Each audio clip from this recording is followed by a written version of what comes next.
ఇప్పుడు మనకి విజయవాడ ఫ్లడ్స్ చూస్తున్నారు కదా, సీఎం అయితే వచ్చేసారు మనకి. సో ఇక్కడ చంద్రబాబు నాయుడు గారు ఆల్రెడీ పర్యటిస్తున్నాను కూడా, ఇక్కడ పవన్ కళ్యాణ్ గారు ఎక్కడ కూడా కనిపించట్లేదు. ఎందుకని అనుకోవచ్చు? ఐ థింక్ అతను చాలా బిజీ ఉన్నాడేమో ఫస్ట్ థింగ్. ఇప్పుడు ఎలక్షన్స్ టైంలోనేమో బయట ప్రచారంకి దానికి సభలు గిభలోని పార్టిసిపేట్ చేస్తాడు.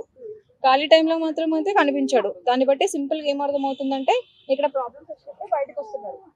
పొలిటికల్ నార్మల్ టైంలో పట్టించుకోరు జనాలని. జనాలు ఇబ్బంది పడుతున్నప్పుడే అది ఫోకస్ కాదు. ఏంటంటే ఆ డెకరేషన్ కోసమో నేను చేస్తున్న సేవ నేను చూపించుకోవాలి, వాళ్ళకి నేను కూడా ఉన్నాను చూపించుకోవడానికి, నేను కూడా అందరికి హెల్ప్ చేస్తున్నాను చూపించుకోవడానికి మాత్రమే బయటకు వస్తున్నాడు. ఆయన పర్సనల్ గురించి మనకు అది తెలియదు. ఫస్ట్ థింగ్ ఏంటంటే is not in to public. అతను ఎప్పుడు ప్రైవేట్ గా ఉంటాడు. ఇప్పటి వరకు రాజకీయాల్లో ఆయనకు ఎక్స్పీరియన్స్ లేదు. ఇప్పుడు వచ్చిన తర్వాత కూడా మేబీ అతను రావడం కూడా మంచిది, ఎందుకంటే he get a good experience. But అతను ఇప్పుడు ఎక్స్పోజ్ అయితే బాగుంటది. నెక్స్ట్ కూడా ఇంకా 5 years అయితే కూడా అతను మళ్ళీ గెలవాలంటే he should be in to the public. First understand చేసుకోవాలి. ఈ వరదలకి కూడా కారణం వచ్చేసి ప్రభుత్వం నుంచి వచ్చిన అక్రమాల వల్లనే. అంటే గుడిమేరు ఏదైతే ప్రాజెక్ట్ ఉందో అక్కడ చెరువులని కూడా ఆక్రమించి కట్టడాల వల్లనే ఈ వరదలు అనేవి ఏర్పడ్డాయి అని కూడా తెలిపిస్తుంది. Exactly. అలా కట్టడాల వల్ల నిజంగానే అక్రమాలు జరుగుతున్నాయి అనుకోవచ్చు. చాలా జరుగుతుండొచ్చు. మన ఇక్కడనే హైదరాబాద్ లో ఎన్ని ఉన్నాయి. ఫర్ ఎగ్జాంపుల్ అయ్యప్ప సొసైటీ కూడా తీసుకోండి. నార్మల్ కూడా అది చెరువుల మీద కట్టకుండా కానీ అది ఎంతో తీసుకున్నారు. ఇప్పుడు ఈ రేవంత్ రెడ్డి వచ్చినాడు. ఇప్పుడు పెద్దగా ఏమంటారంటే అతను చెప్తున్నాడు ఈ కబ్జాలు చేసినారు చెరువుల మీద, ఎవరెవరు చేశారో పూల కొట్టండి అని చెప్తున్నాడు. అన్ని చేస్తున్నారు.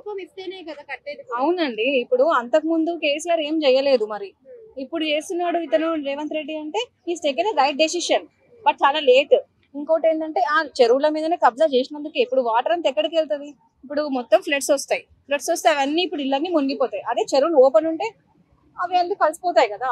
ఇప్పుడు same implements to other world అంతా ఒకటే ఉంటది. ఎక్కడైనా చెరువుల మీద కబ్జాలు చేయడము, ఇల్లులు కట్టుకోవడము, కాంప్లెక్స్లు కట్టుకోవడము, అది మెయిన్ పాయింట్. అది చేయకపోతే బాగుంటది. ఆ గవర్నమెంట్ అనేది మెయిన్ యాక్షన్ తీసుకోవాలి దాని గురించి.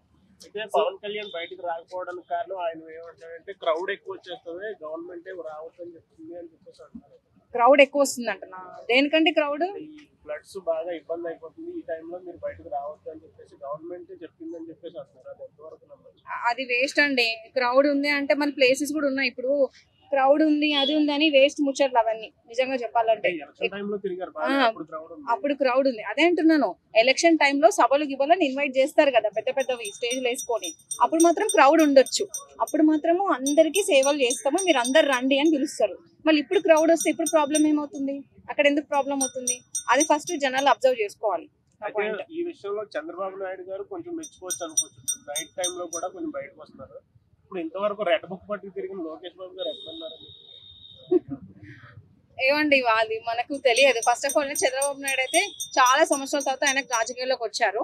సో అతనికి మనం ఛాన్స్ ఇచ్చి చూడొచ్చు, ఎందుకంటే అతను ఇప్పటివరకు సఫర్ అయ్యాడు. ఇప్పుడు he wanted do something to the public. So let give him a chance. So మనకి ఇంకా తెలియదు కదా, అతను ఇప్పుడే ఎక్కాడు కాబట్టి విల్ కమ్ టు నో. అతను కూడా హెల్ప్ఫుల్ గా ఉన్నాడు అందరికి. ఉంది, అతను ఎక్కడో దాక్కున్నాడు ఇప్పుడు, అదే అర్థం కావట్లేదు.